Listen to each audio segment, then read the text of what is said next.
Assalamualaikum warahmatullahi wabarakatuh. Puji syukur marilah sama-sama kita panjatkan kehadirat Ilahi Rabbi yang telah memberikan kita beri-beri nikmat, diantaranya nikmat kesehatan dan nikmat kesempatan sehingga kita dapat melakukan perkuliahan seperti biasanya. Baiklah, di sini saya Bidasari dan kawan saya Tawan sedikit menjelaskan tentang strategi public relation internal dan eksternal. Adapun di dalamnya yaitu pengertian pertama yaitu pengertian komunikasi. Komunikasi yaitu yang dilakukan antara dua orang atau berkelompok dengan manusia sendiri. Dengan komunikasi kita bisa memahami orang lain. Yang kedua yaitu model komunikasi.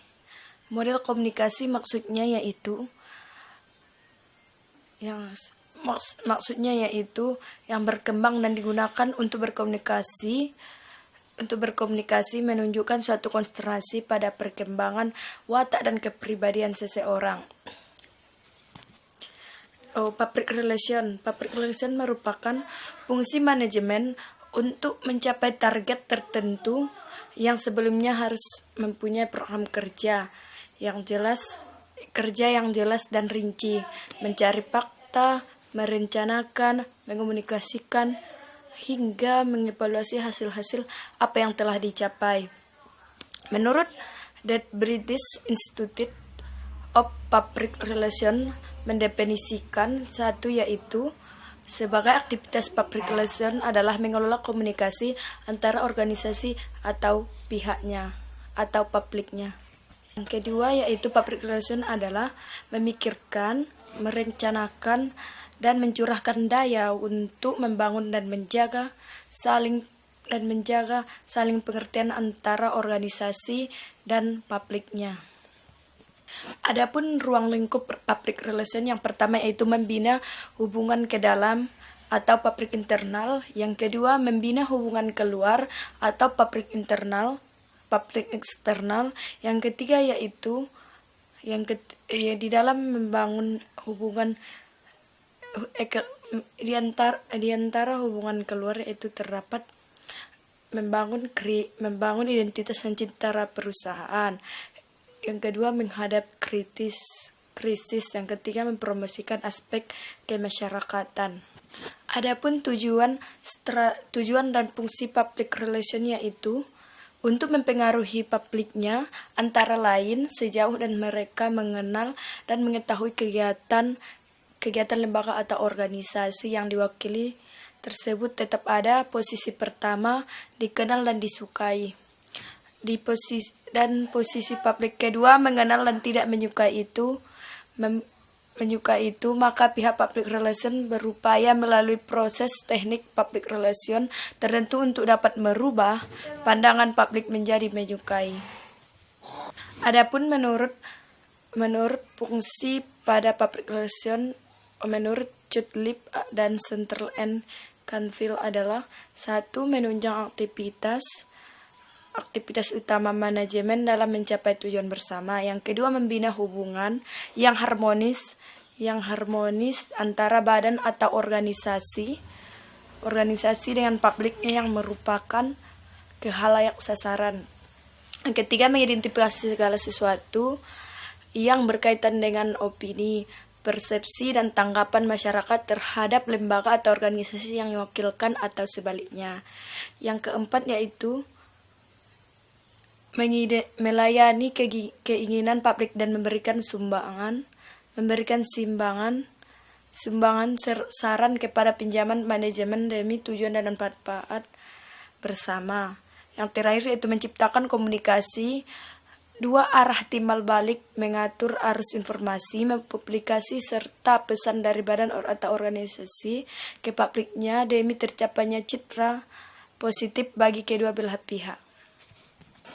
Baiklah, terima kasih. Di sini selanjutnya Haris Siteon akan menyampaikan materi yang akan dipahami. Terima kasih kepada Saudari Bida. Baiklah teman-teman, di sini saya akan menjelaskan sedikit terkait tentang apa saja strategi yang harus dilakukan oleh seorang PR dalam penyelesaian masalah dalam suatu organisasi ataupun perusahaan.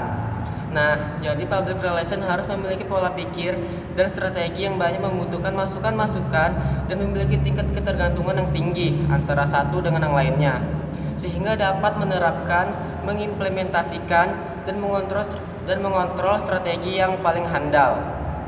Public relation dituntut untuk berpikir strategi pada tingkat yang tinggi serta kompleks, serta akan memunculkan suatu kebutuhan model yang lebih terstruktur dan sistematis, akan membantu membuat kepuasan untuk lebih sederhana dalam menganalisa permasalahan serta merumuskan sesuatu strategi yang baik, juga mampu memberikan hasil yang memuaskan.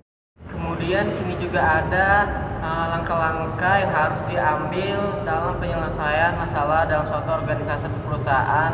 Di antaranya yang pertama, melakukan penilaian yang objektif terhadap penyebab krisis. Kemudian yang kedua, menentukan apakah penyebab terjadinya krisis memiliki dampak jangka panjang atau hanyalah fenomena sesaat. Yang ketiga, perhitungkan setiap kejadian dalam krisis dengan cermat, sehingga setiap peristiwa yang terjadi dapat diantisipasi dengan baik. Yang keempat, memusatkan perhatian pada upaya menyelesaikan masalah. Yang kelima, memanfaatkan setiap peluang yang ada untuk memperbaiki keadaan. Kemudian yang terakhir, segera bertindak untuk melindungi cash flow perusahaan. Strategi ini menekankan pada penambahan produk, pasar, dan fungsi perusahaan yang lain sehingga aktivitas dan keuntungan akan meningkat. Kemudian yang ketiga, strategi penciutan. Strategi ini melakukan pengurangan atas pasar maupun fungsi dalam perusahaan, khususnya yang mempunyai cash flow negatif. Memberitahukan kegiatan penelitian. Kemudian yang ketiga, pelaksanaan. Pelaksanaan dilakukan setelah rencana yang matang mendapatkan persetujuan dari semua pihak terkait. Pelaksanaan kerja merupakan kegiatan operasional dalam melakukan apa yang telah direncanakan. Secara garis besar, aktivitas public relation dalam suatu perusahaan antara lain, yang pertama sebagai komunikator. Nah, jadi PR harus mampu sebagai pembicara, baik langsung maupun tak langsung, apakah melalui lisan dan tulisan. Selain itu juga bertindak sebagai mediator. Komunikasi manajemen yang dalam praktiknya bersifat 3 dimensi, yaitu komunikasi vertikal, horizontal, dan eksternal. Kemudian yang kedua sebagai backup manajemen atau dukungan dari manajemen. PR dapat melaksanakan program-program atau aktivitas yang penunjang lainnya seperti bagian promosi, pemasaran, operasional, dan personalia guna mencapai tujuan bersama dalam suatu kerangka tujuan pokok perusahaan. Kemudian yang terakhir sebagai image maker atau menciptakan citra. Menciptakan citra yang positif yang merupakan prestasi, reputasi sekaligus menjadi tujuan utama bagi aktivitas public relation di dalam melaksanakan manajemen kehumasan pada suatu lembaga dan produk yang diwakilkannya. Dalam melakukan aktivitas strategi public relation ada beberapa hal yang perlu diperhatikan, di antaranya yang pertama credibility, yaitu komunikasi dimulai dari suasana saling percaya yang diciptakan oleh pihak komunikator secara sungguh-sungguh untuk melayani publik yang memiliki keyakinan dan respect. Kemudian yang kedua konteks, yaitu menyangkut sesuatu yang berhubungan dengan lingkungan sosial dan pesan yang disampaikan dengan jelas serta sikap yang partisipatif.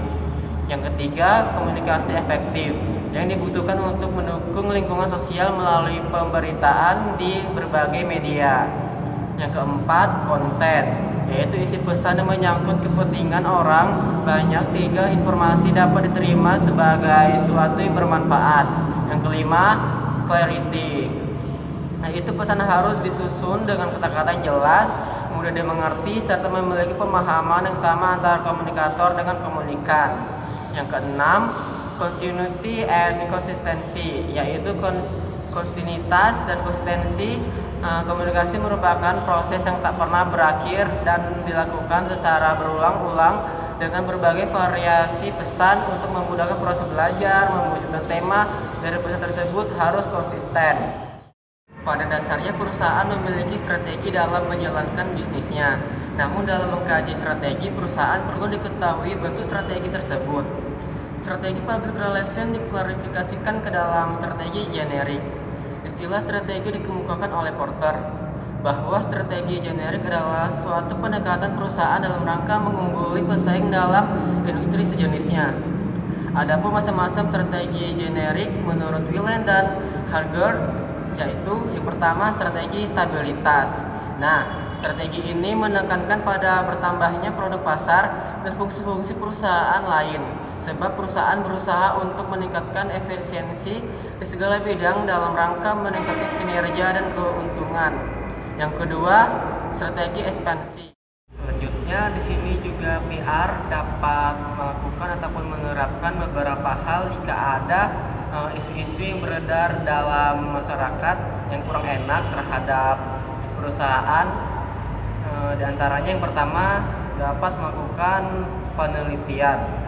Hal paling utama adalah melakukan penelitian untuk memperoleh data fakta lapangan mengenai citra perusahaan, persepsi, pandangan, dan opini publik secara akurat, serta tanggapan khalayak sebagai target, sebagai sasaran mengenai kebijaksanaan, pelayanan, program kerja, aktivitas perusahaan.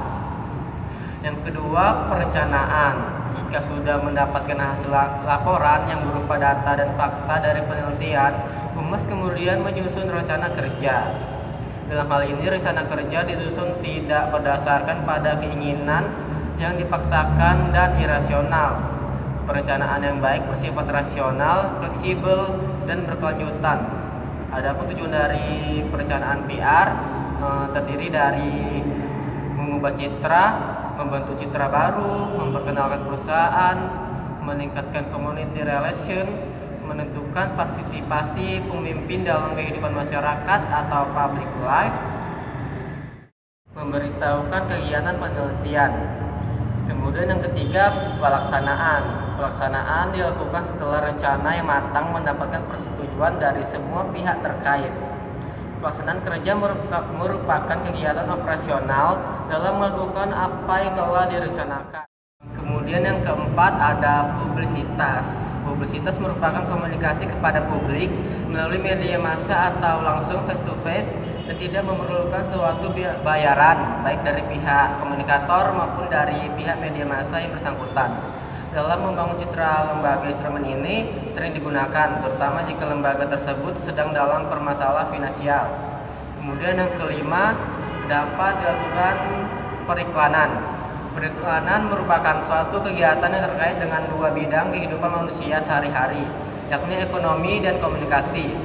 Dengan iklan, citra suatu perusahaan bisa menjadi lebih baik.